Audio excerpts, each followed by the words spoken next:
Saudações, terráqueos, tudo bom? Rodrigo Rezende com vocês, mais uma vez aqui na Academia Universalista. E hoje entramos no nosso terceiro nível do caminho social.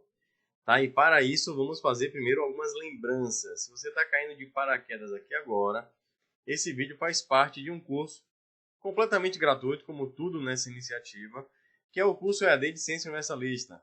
Ele está disponível no site cienciauniversalista.com.br, onde lá tem um mapa, tem todo um roteiro pedagógico para essas aulas, além de outras coisas que vamos implementar em breve, mas estão aqui também disponibilizadas no YouTube em algumas playlists, beleza? Então, hoje é a primeira aula, aula 1, do nível social 3. Então, se você não assistiu às aulas anteriores, convido a assistir, porque sempre elas servem de pré-requisito para as aulas posteriores. Beleza? Fico muito feliz de estar aqui novamente. Nossa aula hoje o tema ufologia, tá? Mas vamos fazer a nossa pequena revisão. Vamos lá, vou aqui ler com vocês, ó. No nível social 1, esse nível, na verdade, todos os caminhos, nós vimos lá nas aulas passadas, na explicação da Academia Universalista, que existem 3 caminhos que estamos trilhando nesse curso, onde cada caminho é uma escala diferente de percepção de realidade. Então temos o micro, o macro e o médio. E esse nível social é o médio, tá? Ou seja, o micro é consciência, o macro é o universo e o médio é a região logo externa à sua consciência. Então, essas relações chamamos de o social. E todos os caminhos, e cada um desses 3 caminhos, eles estão divididos em 3 níveis. E dentro do caminho social, esses 3 níveis eles diferem na linha temporal. Vimos aí no passado, no nível social 1, que são os conhecimentos do passado. As aulas que nós assistimos já. A origem da vida na Terra, algumas hipóteses, vimos para os sumerianos, civilizações avançadas no passado. Aí começamos a discutir possíveis evidências de uma presença tecnológica, ou uma presença de povos, ou uma presença de visitantes com a tecnologia, um conhecimento muito maior do que a gente espera para esses povos do passado.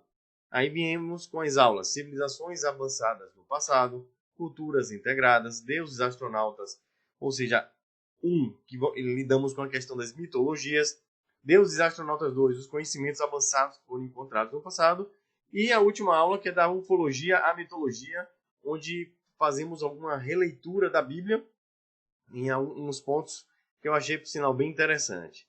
E aí viemos para um presente, tá? Onde no presente nós abordamos a origem das sociedades, as primeiras civilizações, hipóteses, tá, galera? E algumas evidências.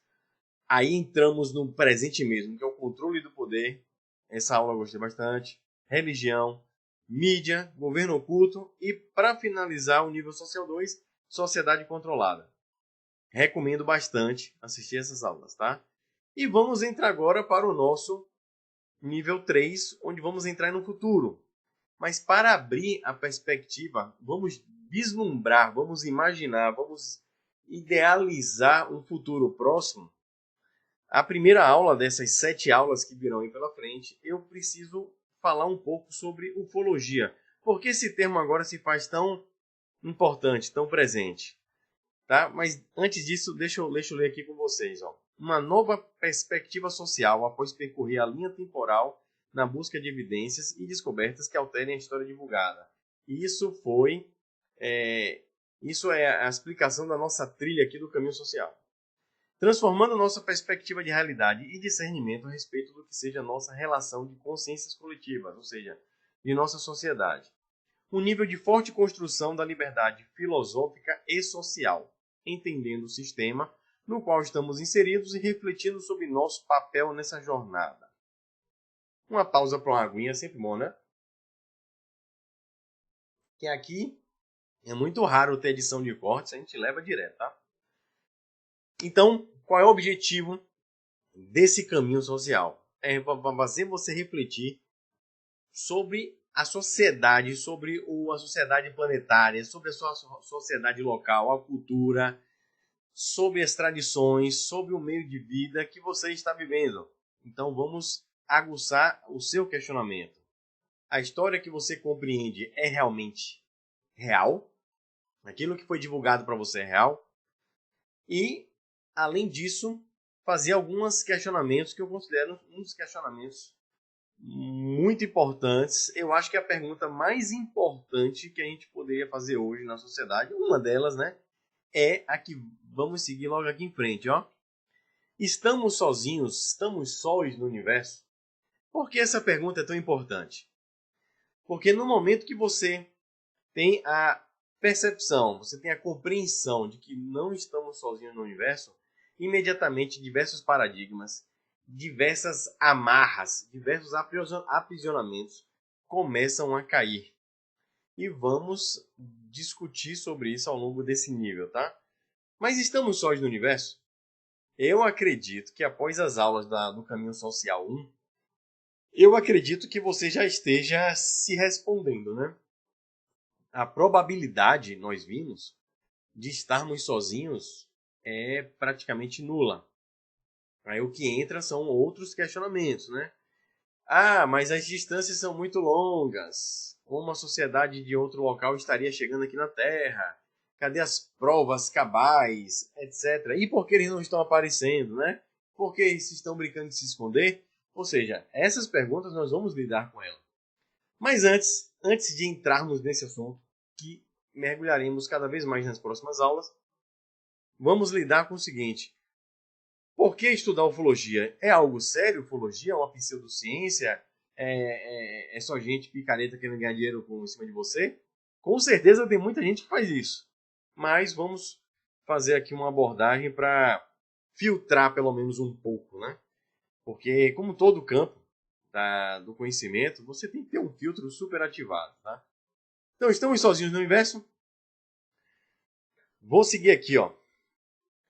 Vocês certamente conhecem um telescópio chamado Hubble, que está aqui orbitando o planeta Terra em uma órbita relativamente próxima, tá? Baixa, e fez imagens sensacionais do universo. Inclusive foi um telescópio que subiu com um problema. Tiveram que, entre aspas, colocar um óculos nele, porque ele não estava enxergando direito. Quase um prejuízo de bilhões de dólares. Mas conseguiram fazer essa corretiva. Ainda bem que ele estava próximo, puderam ir lá. E se fosse mais distante, já era. Né? E aí ele fez diversos trabalhos e ainda faz para a ciência. Mas vamos ver aqui, ó. Em um momento, os cientistas decidiram fazer o seguinte. Um espaço vazio, vamos ver aqui esse espaço vazio. Tá vendo ali no meio ali, ó, da imagem tem uma área selecionada, que é esse espaço vazio na direção de Ursa Maior, distante do plano da Via Láctea e do Sistema Solar. Uma área tão pequena quanto uma moeda a 25 metros de distância e livre de planetas, asteroides, estrelas da nossa galáxia e galáxias próximas. E foi justamente nesta direção que o Hubble foi apontado por 10 longos dias, captando ininterruptamente os fótons vindos das regiões mais profundas do universo. E o que eles fizeram? Hubble deu o zoom máximo dele, vamos dizer assim, para essa região. E naquela região ali do meio, não tinha nada. Só um pretinho. Não tem planeta ali na frente, não tem outra galáxia, não estamos vendo nada com o Hubble ali. Aí o que é que eles fizeram? Então vamos fazer o seguinte, vamos deixar 10 dias o Hubble só olhando aquele nada para ver se ele capta resquícios de luz, fótons vindo daquela região. Que possivelmente não tenha nada. Tem o link aí embaixo de uma das fontes dessa reportagem. E aí é que tá. Quando você acha que o Hubble ali olhando a uma distância de mais de 13, se não me engano, bilhões de anos-luz de distância, praticamente enxergando ali os confins, né, do início do universo, eis que, olha o que tinha no nada aí, ó. Eis que depois de 10 dias, só captando luz, eles acharam isso aí. Cada pontinho desse, pessoal, não é uma estrela, não é um planeta, é uma galáxia.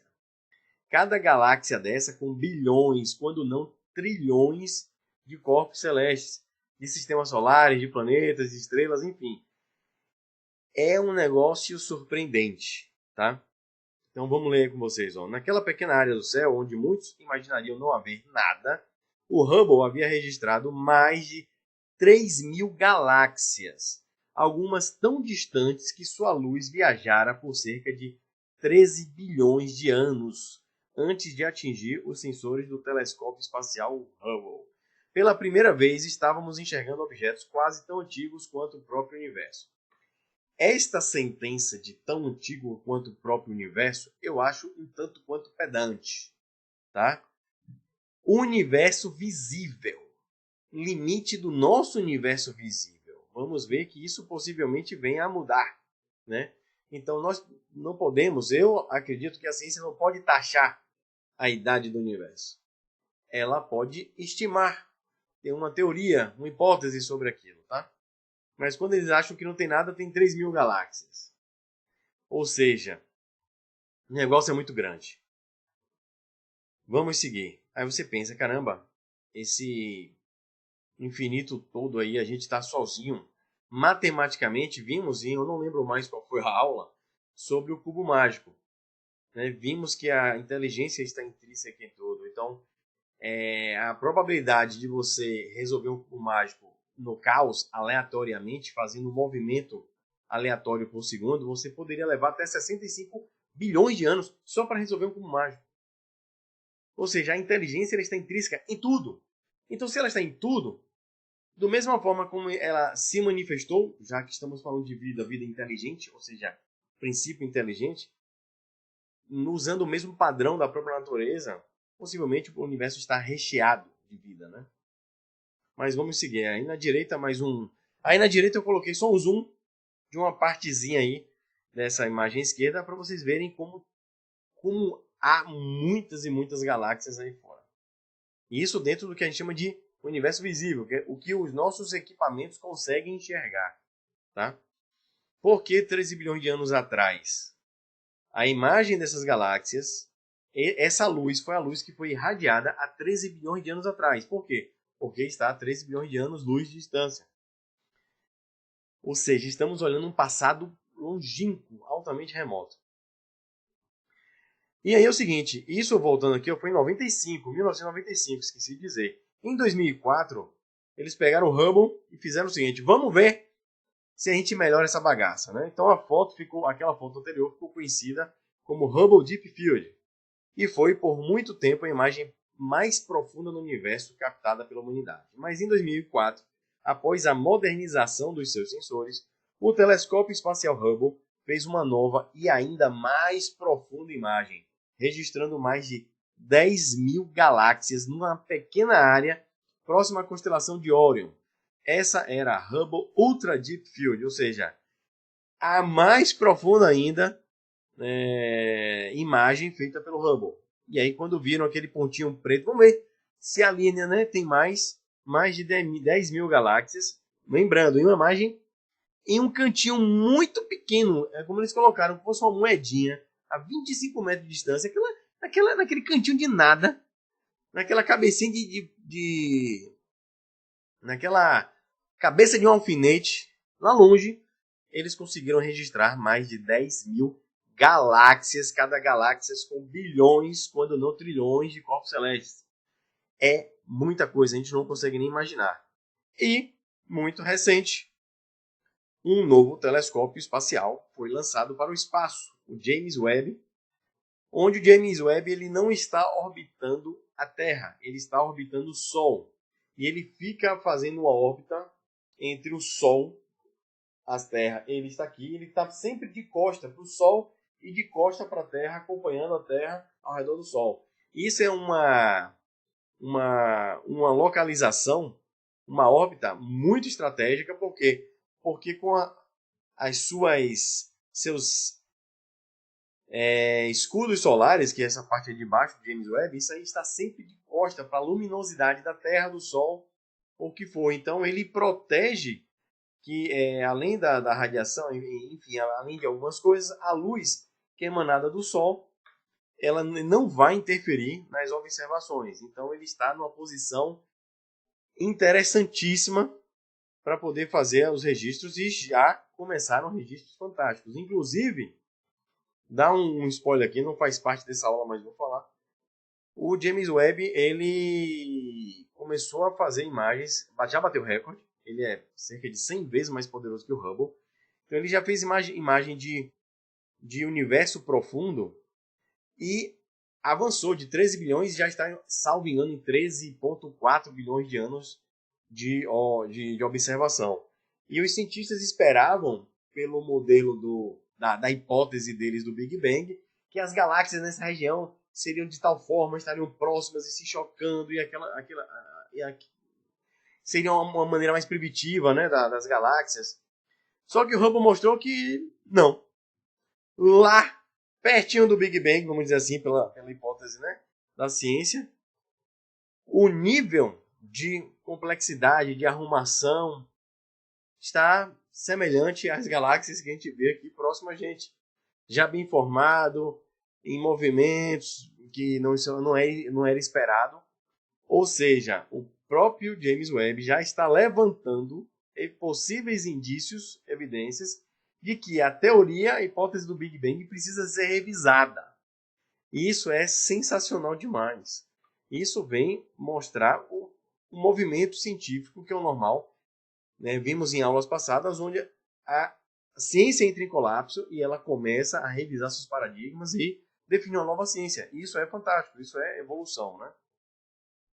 E querendo ou não, James Webb está corroborando bastante com umas hipóteses que a gente tem trazido aqui dentro no caminho, dentro do nível caminho universo, que é uma visão fractal, uma visão de multiverso e que não seria surpreendido pelas descobertas do James Webb. Mas vai lá para o caminho universo que tem muita coisa interessante, beleza? Então, seguindo aqui, quando falamos de ufologia, eu vou ser bem sucinto nessa aula, porque já vimos muito material em relação a isto aqui na própria Academia Universalista, mas quando analisamos por que a ufologia, por que estudar a questão da vida inteligente fora da Terra, possíveis vindas para a Terra e a influência, né, disso tudo, nós vamos para as casuísticas antigas. Vou colocar aqui alguns exemplos, né? Lembra que vimos ali a pilha de Bagdá, onde artefatos arqueológicos foram descobertos e viram que na sua estrutura, etc., tal, funcionaria como um dispositivo eletroquímico, ou seja, um dispositivo que poderia muito bem produzir energia elétrica através da química, ou seja, uma pilha. Isso é algo sensacional. Inclusive, existem algumas ilustrações no Egito que corroboram para essa ideia da eletroquímica, de lanternas emitindo luz, enfim, algo bem avançado para a época, não? Aí, ó, um exemplo aí de Pumapunco. Já falamos um pouco sobre Pumapunco e o nível de criação, precisão e de construção modular desse local é algo que está muito, mas muito além da sua época. Inclusive, isso aí são ruínas de povos que achavam que eram deles. Os nativos, os descendentes dos nativos, eles falam, não, isso aí são ruínas de povos mais antigos ainda, né? Então é algo muito interessante, dá para enriquecer bastante aí o estudo da ufologia, com casuísticas antigas. Aí diversas evidências, inclusive estudamos por que o espiral, né, porque certas geometrias estão presentes em muitas culturas antigas. Eu particularmente visitei a Pedra do Ingá, falamos sobre ela nos níveis passados, aqui na Paraíba, e ali dá para ver que foram nativos realmente antigos que fizeram diversas ilustrações nas pedras, mas o mais interessante não é os povos antigos não conseguiriam fazer aquilo nas pedras. Conseguiriam sim, dá para fazer, dá para simular. Mas o interessante é o conteúdo que está ali. Um mapeamento do céu de maneira precisa, incrível, então é muito interessante, tá? E mostra os símbolos que são utilizados em diversas culturas ao redor do planeta, que supostamente essas culturas não estavam integradas, né? Mas vimos que talvez mais do que imaginamos, ou pelo menos de forma indireta, né?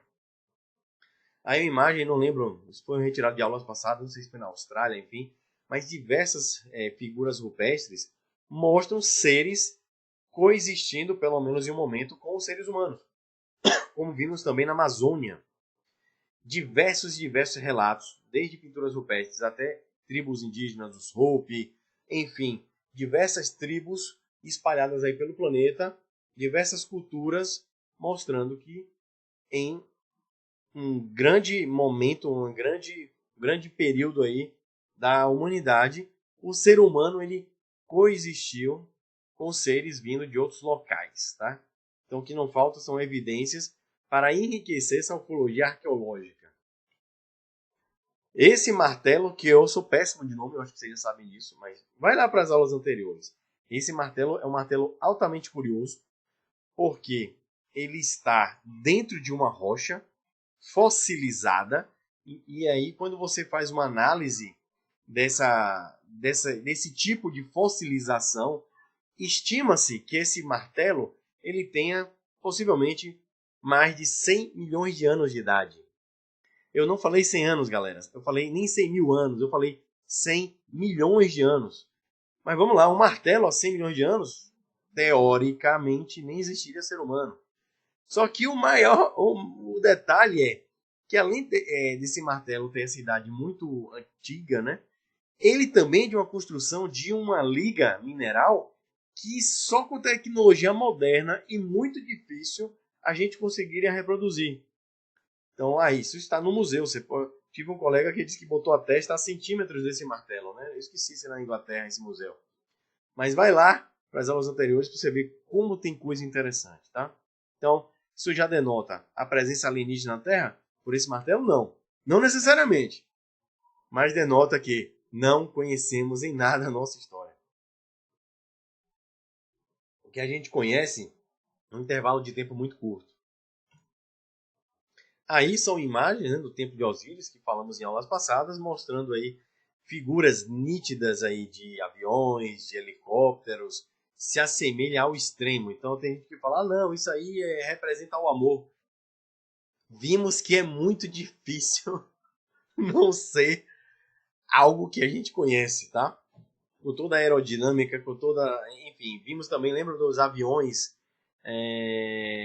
das civilizações pré-colombianas? Aquelas figuras que cientistas, se eu não me engano, alemães, eles reproduziram as figuras seguindo a escala em tamanho maior, colocaram uma proporçãozinha e eles voaram perfeitamente como aviões. As aulas passadas, galera, nível 1 foi muito bom, hein? Vai lá. Esse sapato é bem interessante, porque isso aí é nitidamente uma pisada, uma pegada no formato de um sapato, algo artificial. Existiam várias nessa região que foi fossilizada, essa lama na época foi fossilizada. E uma das provas dessa fossilização, tá vendo esse destaque? Era um bichinho, que é um bichinho, tipo um crustáceo, um bichinho lá da época dos dinossauros ou antes. Ele foi pisado, esmagado por essa pesada de sapato, tênis, sei lá que seja o que for. Aí a questão é, que pegada foi essa? Né? Quem andou de sapato há milhões e milhões de anos atrás? Mais uma vez, evidência de que a gente não conhece o nosso passado. Fomos visitados, existem outras humanidades, enfim. E aí, representam aí aquela máquina, lembra? Esqueci o nome dessa máquina também, que era altamente sofisticada, um sistema de engrenagens foi descoberto no mar e mostra que já existiu uma tecnologia muito mais avançada no passado. Embaixo, quantos relatos na era medieval, retratado por figuras, ilustrações, mostram objetos no céu, diversas formas, inclusive com conflito de luzes, enfim. Então, os relatos ufológicos, eles vêm desde os primórdios, eles vêm desde a era das cavernas, das imagens rupestres, figuras, quadros medievais e até hoje, tá? Nunca deixamos de... A casuística ufológica, ela nunca deixou de existir. Ela sempre existiu. E aí, saindo das casuísticas antigas, vamos para as casuísticas modernas. Primeiro, talvez para sua surpresa, eu queria dizer que o Brasil é uma referência mundial na casuística ufológica. O Brasil tem ufólogos de ponta. O Brasil tem situações que ocorreram aqui sensacionais, tá? E vou destacar alguns. Dentre desses alguns, eu queria comentar alguns casos no Brasil e outros que ocorreram nos Estados Unidos, tá? Mas lembrando que existem grandes casuísticas ufológicas no mundo inteiro. Mas, popularmente falando, o que veio para mim, que eu conheço de uma maneira mais fácil, foram esses. Eu vou destacar aqui alguns. E lembrando que esses dois primeiros que eu vou narrar, existe todo um material oficial divulgado pela Aeronáutica e pelo Exército Brasileiro. Então, se você é daquele que busca documentos oficiais, vocês vão ver documentos oficiais do Exército Brasileiro, da Aeronáutica Brasileira, com os relatos, acompanhamentos, com as operações que foram feitas aí. O primeiro, a Operação Prato, eu não vou discernir aqui, já falei um pouco, mas e muito fácil na internet vocês podem obter material a respeito desses casos. Mas a Operação Prato, que ocorreu na Amazônia e no Pará, foi um fenômeno muito interessante, inclusive com luzes adentrando estabelecimentos, atingindo pessoas, ficando com marcas, e essas luzes levando amostras de sangue dessas pessoas, com objetos aterrorizando moradores locais que se escondiam para fugir desses objetos.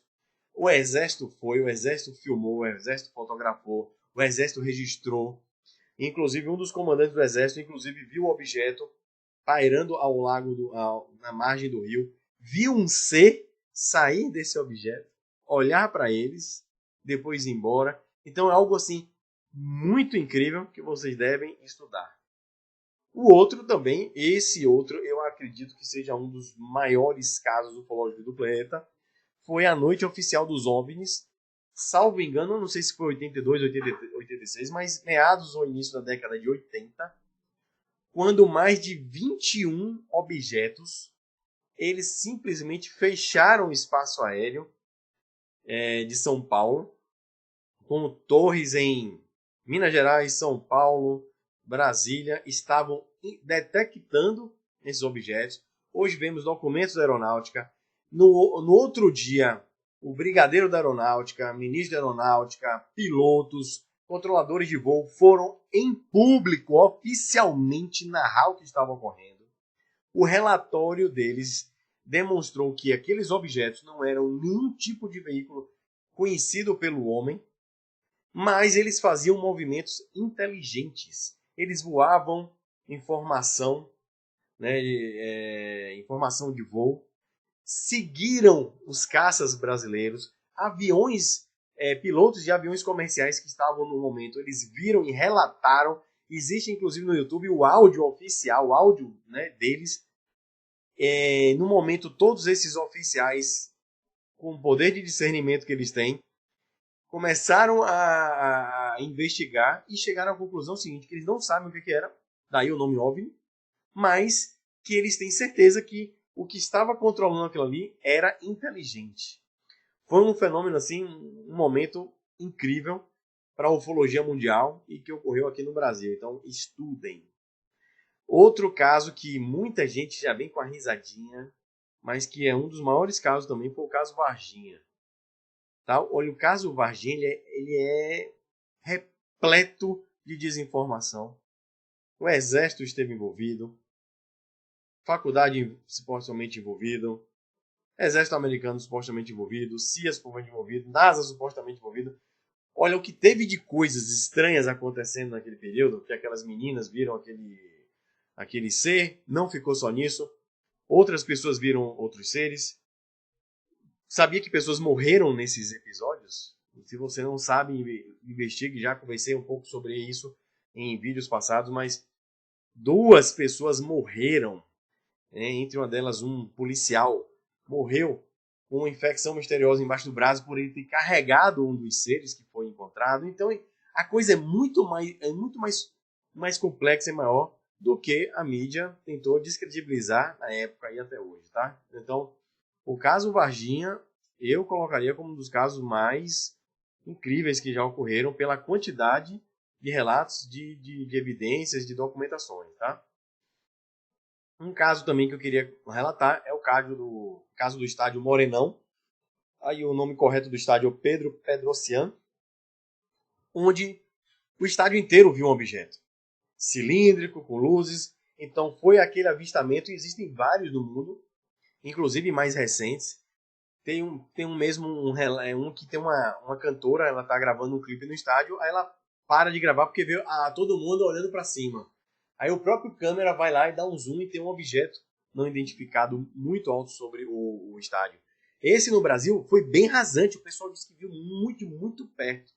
E temos aí 25 mil relatos de pessoas que viram na época. Então, existem os casos também em que não é uma pessoa sozinha no meio do mato com a TechPix, não.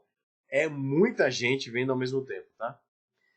Temos aí também o caso Roswell, que é um caso, eu acho que o mais famoso do planeta, tá? Onde retrata algo parecido com Varginha, a queda de um objeto e o resgate de corpos de seres de outros locais, inclusive, tanto em Varginha como em Roswell, não só corpos, mas de seres capturados com vida ainda, tá? E cercado de misticismo, de desinformação. Vimos, o caso Roswell, a própria Força Aérea Americana colocou depois oficiais mostrando papel alumínio, dizendo que era balão meteorológico, onde os próprios oficiais, depois de um tempo, disseram: cara, não foi aquilo que eu tinha visto, não. Tinha nada a ver com o material que foi recolhido, ou seja, enfim, estudem sobre o caso, tá? E um caso que eu acho muito interessante é o caso do Travis Walton. Já falei sobre ele em vídeos passados. Onde o Travis, vivo ainda, ele relata uma abdução que ele sofreu, tá? E aí fizeram um filme baseado no relato dele, daqueles ETs puxando ele pelo pé, ele gritando, experiências, é um filme de terror. Só que eu já comentei esse caso e ele mostra que não foi bem assim. Ele era lenhador, estava com amigos, viu aquele objeto ali pairando. Menino curioso, o que é que fez? Chegou perto, tomou uma descarga elétrica, apagou. Os amigos, gente boa, ó, capou o gato, como dizem, partiram a mil e ele desapareceu. Passaram dias investigando, cerca de 300, 400 policiais com população local. Ó, buscaram tudo naquela floresta, não acharam nada, nenhum vestígio. Os amigos foram interrogados, presos um tempo, detector de mentiras, todos foram aprovados no detector de mentiras. E, enfim, depois de alguns dias, se não me engano 5 dias, o Travis aparece, atordoado, e aí depois ele termina relatando que, na verdade, ele foi para dentro de aeronave e estavam fazendo o trabalho no corpo dele. Na verdade, estavam salvando ele, porque ele estava machucado. Estavam salvando ele. Depois ele fala das comunicações que ele teve, as experiências, etc. Tal, e depois deixaram ele em um local muito próximo onde ele tinha desaparecido. Sabe aquele cachorrinho que foi atropelado por um veterinário? O veterinário foi lá, levou para a clínica, tratou o cachorrinho, depois deixou o cachorrinho onde ele estava. Foi mais ou menos por aí. A mídia passa aquele terror. Ó, sensacional esse caso bem estudado. Aqui agora eu queria mencionar algumas pessoas. Gente, eu vou mencionar só algumas. Essas pessoas são perfeitas? Não. Mas são pessoas altamente relevantes quando a gente fala de ufologia. Não só no Brasil, como no mundo. E com certeza eu vou deixar de citar pessoas não tão importantes, quem sabe até mais. Mas vou citar algumas aqui a meu critério, beleza? Vou mencionar aqui o Ademar Jevaé. Eu estive com ele pessoalmente em um evento que houve aqui em alguns anos atrás, não lembro se foi em 2018, não me recordo, não. 2018, que rapaz? 2015, se eu não me engano. Eu estive com o Ademar Jevaé pessoalmente, tive a oportunidade de conversar com ele, foi um cara muito legal. No encontro de ufologia avançada que houve em Salvador, Bahia, tá?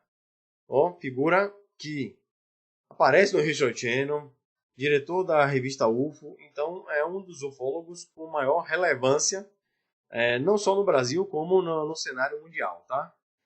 Então pesquisem sobre ele. O outro é o Marco Petit, que eu também tive a oportunidade de estar juntamente com o Ademar este mesmo evento. E ele coloca muitos trabalhos, trabalha junto com a Ademar, então é um cara que tem muito também a acrescentar e a colaborar aí na ufologia, tá? Um outro é o Edson Boaventura. Esse cara, rapaz, esse cara é fenomenal. O acervo de documentos que esse cara tem, de pesquisa que ele faz, o cara que vai lá em loco, o cara que vai lá entrevistar. Então é outro que tem muito conteúdo sobre, por exemplo, Varginha. Pesquisem. Essa galera toda aí tem podcast, tem canal no YouTube. Enfim, então dê uma estudada, tem muito material rico aí, tá? Vindo dessas mentes. Outro que eu queria comentar aqui é o Paul Hellyer, não sei a pronúncia, mas Paul, esse senhor aí, muito simpático, ele foi ministro de defesa do Canadá, tá? Então não é um Zé Ninguém. Quando você se torna um ministro de defesa, tenha certeza que o nível de informações que você tem acesso é muito maior, muito diferente do que Rodrigo, por exemplo. E o Paul ficou velhinho, saiu ali dos esquemas, né? Militares, aí ele sabe de uma, vou falar. E escutem o que ele está falando. Ele fala abertamente sobre a presença de outros seres na Terra. Ele fala que os militares já têm dezenas de civilizações já catalogadas. Ele abriu a boca e de algo de muita relevância, tá? O outro, mencionei agora há pouco, é o próprio Travis Walton, que foi do caso de uma abdução sensacional. Os relatos dele, escutem, assistam, vale muito a pena, de uma relevância extrema aí para o meio da ufologia, tá? Queria também comentar aqui sobre Bob Jean, que trabalhou a boa parte da vida dentro das forças militares dos Estados Unidos, ficou velhinho e começou a falar. E o que ele fala é muito, mas muito interessante. Ele já fez simpósios mostrando documentos, imagens, enfim. E mais um que passa com muita segurança a questão da pluralidade da vida aí no universo e da presença deles aqui no planeta Terra, tá? E outro que eu queria comentar também é o médico Dr. Steven Greer, que é um cara que faz uma força muito grande para um movimento de desacobertamento desses estudos ufológicos, tá? Então ele puxa aí diversas pessoas de nome, diversas autoridades para um movimento de revelação. Então um cara também que coloca uma grande relevância nesse sentido, tá? Queria mencionar aqui também o Projeto Livro Azul. Existe uma série, essa série foi feita, se não me engano, pelo History Channel, 2 temporadas, infelizmente não tem mais, espero que tenha, porque é um negócio sensacional essa série. Mas vou ler aqui com vocês. O Projeto Livro Azul, em inglês o Project Blue Book, foi de uma série de estudos sistemáticos de objetos voadores não identificados, os OVNIs, em inglês UFOs, UFOs, realizados pela Força Aérea dos Estados Unidos. Iniciou em 52 e foi o terceiro estudo do tipo, seguindo os primeiros projetos, que foi o Sign e o Grudge. Um em 47 e outro em 49. Uma ordem para encerrá-lo foi dada ao estudo em dezembro de 69. 69 o homem foi para a Lua, né? Coincidência ou não, não sei, hein? E toda a atividade no seu âmbito cessou em janeiro de 70. Lá embaixo tem a capa do Projeto Livro Azul, a capa da série. Aí no meio duas imagens dos protagonistas dessa série, que é fenomenal. A série, você vê que a série segue mesmo os relatos, né, que foram colocados aí desses relatórios, que foram feitos por esse aí, ó, esse senhorzinho aí nessa imagem. O professor Allen era um cara cético, cientista, uma mente assim brilhante, e foi convidado justamente por esse capitão aí da aeronáutica para encabeçar esses estudos daqueles fenômenos que estavam acontecendo, porque na época os militares estavam querendo saber se era inimigo, se era Rússia, né? Se era o que era, finalmente. E eles começaram a investigar, e essa série mostra o resultado dessas investigações. E é incrível. Olha, você vê um cético analisar, acompanhar e dizer, cara, não tem como não ser inteligente, etc. Aí chegou um ponto que ficou tão explícito que eles cortaram por motivos até então óbvios, tá? que é o acobertamento sistemático. E é o que vamos falar sobre ele agora. Como é que funciona a questão do acobertamento sistemático? Primeiro, quando a gente vai ver a nossa hierarquia social, vimos no nível passado, acobertamento, controle social, né, governo oculto. Informação, conhecimento é poder. Então, no momento que você descobre algo novo, a galera da elite primeiro faz o quê? Controla isso. Espera aí, o que é que estamos descobrindo? O que é que está acontecendo? Controla essa informação. Depois começa a pesquisar sobre essa descoberta. Tem algo que pode ser de proveitoso? Desenvolvimento tecnológico. Para quê? Para curar o câncer? Não. Desenvolvimento bélico, armamento, poder. E aí, tá bom? Tá dando proveito isso? Desinformação. Para quê? Que seja um conhecimento privilegiado. É só meu. Não posso dar para o meu inimigo, para o meu adversário, né? O país rival. E aí começam-se acordos bilaterais internacionais. Por quê? Porque vimos que os eventos ufológicos não ocorrem só nos Estados Unidos, por exemplo. Ocorrem no Brasil, ocorrem na zorra toda. E aí eles chegam para os aliados e começam, ó Brasil, ó fulano, ó ciclano, não Brasil, né? Entidades do topo. Segura aí as informações que a gente em troca te dá isso aqui. E manda para o papai. E começa os acordos bilaterais internacionais. Quando não, muitos relatos apontam para acordos intergalácticos. Porque isso não é só ver luzinha no céu, não. Inclusive de reunião com outras entidades e entidades de certas civilizações, cada um com seus tipos de acordos, e define ali a não intromissão na sociedade, né? Uma troca, ó, você pode fazer isso, mas você me dá isso aqui em troca, enfim. Então existem relatos de pessoas, inclusive grandes aí no meio militar, que narram algum desses acordos e que civilizações eram essas. Acordos, inclusive, já foram muito de boa da galáxia. Inclusive, acordos após testes nucleares que foram suprimidos por OVNIs.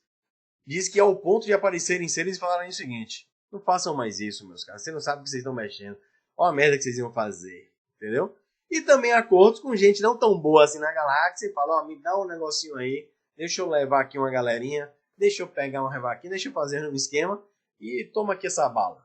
Toma aqui essa tecnologia que a gente nem usa, mas toma aí, vai ser bom para vocês. Todo tipo de situação, tá? O universo é muito complexo. E aí, para que isso tudo? Para o velho domínio social. Tá? A elite, infelizmente, o governo oculto, ele está aí para isso, né? Manter como está. Mas isso está mudando. Já conversamos muito sobre isso e vamos conversar ao longo desse nível, tá? E existe a galera que quer manter o poder, quer se manter no poder.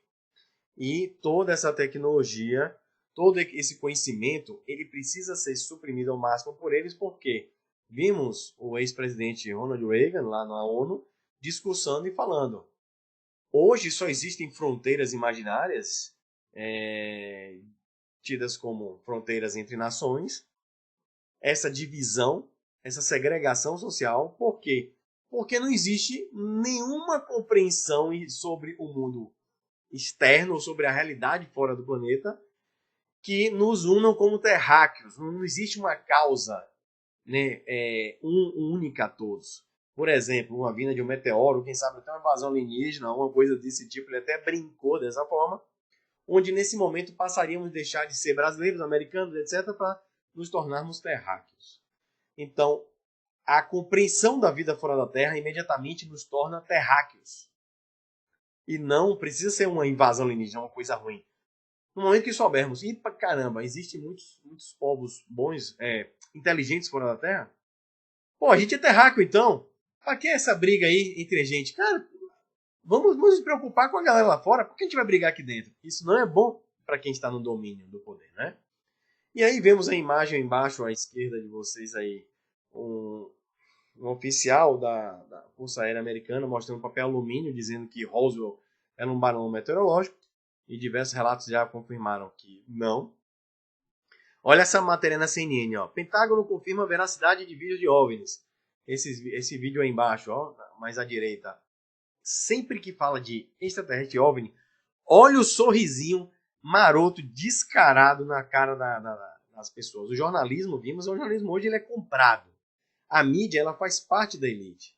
Então, é zoeira, enfim, te chamam de lunático acreditar nessas coisas. Oh, mas não é ciência, não é nada oficial, é bababá. Olha que babaquice. A Área 51 era a teoria da conspiração. Há muitos anos atrás não existia essa base, não existia. Hoje sabemos que ela é real. E agora? Mas não é você que disse que conspiração não existe? A gente vive em conspirações fractais, meu amigo. Você só descobriu uma, tem outra. Então, enfim, a coisa realmente ela é bem acobertada, né? Mas por que ela é acobertada? É isso que eu queria evoluir nessa aula.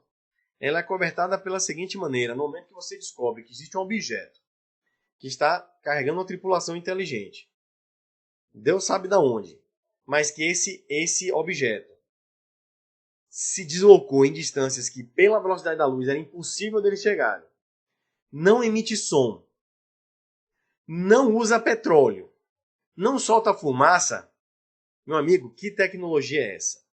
Certamente você ia descobrir uma tecnologia com uma fonte de energia tão incrível, a gente poderia chamar de energia limpa, que isso faria o quê? A galera se perguntar: ô papai, se você capturou uma parada dessa, ou conhece uma galera dessa, por que a gente não faz uma troca, ou por que a gente não faz uma engenharia reversa, para que a gente acabe com essa escassez energética? Por que a gente não coloca um dispositivo desse, radioativo, magnético, eletroquímico, sei lá que zorra é, em uma casa que produz energia ali abundante por séculos, por décadas pelo menos, né? Isso destruiria completamente o sistema econômico atual, porque a nossa economia é baseada na escassez, principalmente o controle social em cima da escassez energética, de recursos, energia. E no momento que você tem um objeto vindo com uma energia embarcada, uma tecnologia embarcada, que poderia dar liberdade energética para toda a sociedade, meu amigo, acabou o domínio, acabou o controle social. Você acha que os caras vão querer isso? Ou eles vão querer uma tecnologia dessa só para eles? Aí é que entra a discussão.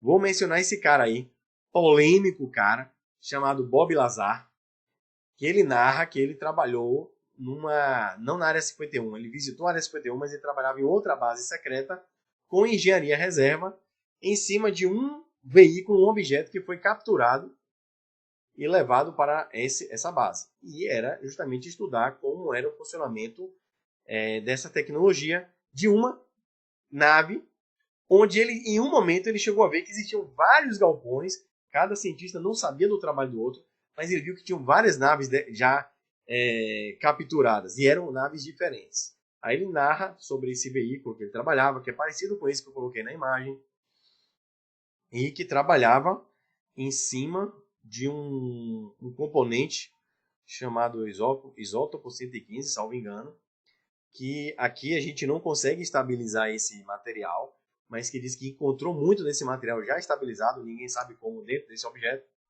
e que esse objeto ele mudava, não trabalhava com nada que a gente conhecia, mas ele mudava o próprio espaço-tempo, etc, etc. Então ele narra algo incrível, que até é um elemento toroidal. Se você estudou o nosso caminho universo, você vai dizer: opa, essa geometria aí, Rodrigão, qual foi dessa geometria aí? Eu falei: ela mesmo. Né? E o pessoal, ele narra coisas assim surpreendentes. Ah, vai investigar o cara, vai ver o currículo dele, ele estudou lá, estudou aqui, tá apagado. Ele diz que apagaram a história dele. Né? E aí, esse cara é um pilantra? Tá ganhando dinheiro com isso? Ó, deixo com vocês aí o estudo, mas acho algo muito interessante. Já assisti muitos vídeos desse cara e eu acho bem interessante mesmo, tá? Fica a dica. Então, por que o acobertamento? Para manter a segregação, economia e controle social. Só por isso. Espero que você esteja compreendendo, que o negócio é mais embaixo. E eu te pergunto, e os ETs são bonzinhos? Né? Será que todos os ETs são bons? Vimos num vídeo que eu criei no canal chamado Dualidade, que a coisa não é bem por aí. Né? São malvados? Também não. Depende do que você chame de mal. Ainda tem isso. Então, humanos são bons? Vamos revisar as nossas perguntas. E os humanos, eles são bons? Olha aí, por exemplo, essas imagens aí embaixo.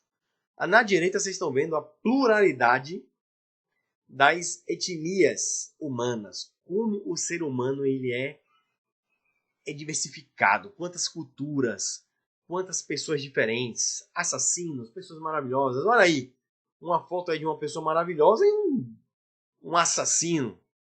Aí eu te pergunto, dá para generalizar? Humanos são bons? Será que eu posso fazer a mesma coisa para uma outra civilização qualquer aí, de fora? E como é que a gente lida com o diferente? Apareceu um negócio diferente. Você acha que a regra é qual? Para muitos, você atira antes, pergunta depois. Né? Quais são os nossos medos? Né? É fácil lidar com o diferente? Como seria você coexistindo com seres de outros lugares? Né? Como reagiríamos a isso? Tanto que falando de reação, eu até concordo em parte, vou parecer hipócrita, mas não, com o acobertamento. Porque, infelizmente, as pessoas, a massa, não está preparada ainda para essa realidade e poderia haver um caos social. Um caos religioso, um caos social, até um caos econômico. Então, eu até concordo que haja um acobertamento, mas que isso seja colocado para a população de algum modo, porque abruptamente poderia gerar um problema até maior. Então, em parte, até concordo com os escrotos, vamos dizer assim. Tá? Mas é sempre um assunto muito complexo. Eu acredito que essa compreensão ela precisa existir na sociedade. Mas em todos os seus pormenores, eu acho que tem que haver uma preparação para isso. Mas que essa preparação não seja um privilégio de poucos, e seja para a própria humanidade. Se você pega um antigo Tesla para lidar com esse assunto, ele diz, meu irmão, quero saber não, ó, energia limpa para todo mundo, vamos ajudar a humanidade. Pá!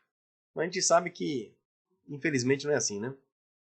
E outra coisa, nós somos seres superiores, e se você se vê abaixo de muitos seres, você vai ficar tristinho, você vai se sentir um bosta, porque eu já me sinto.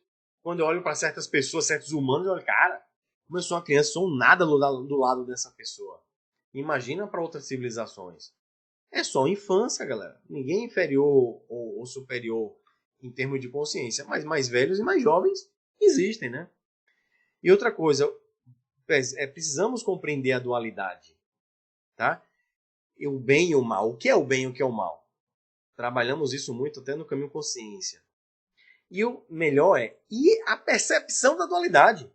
O que você está percebendo é bom ou mal? Mas o que é que você está percebendo? Aí vem questões que vão elucidar como é difícil qualificar outras consciências, culturas, principalmente civilizações de outros planetas. Ah, tem uma civilização que está abduzindo pessoas. Eles são ruins. Quem garante? Quem garante que eles não estão salvando a raça deles e quem sabe até a nossa? Ou ajudando famílias, ou ajudando pessoas? Como vamos saber? É uma discussão bem complexa. Podem ser maus? Alguém pode estar abduzindo por maldade? Pode. Pode estar salvando a pessoa? Pode. Como é que a gente vai discernir? Perceber isso, né? Então a coisa é muito complexa. E além de complexa, a ufologia hoje, ela não entra na casuística só material. O que é material? Uma nave física que veio voando de Júpiter, da casa do caramba, apareceu e foi embora rápido, e seres daqui da nossa dimensão.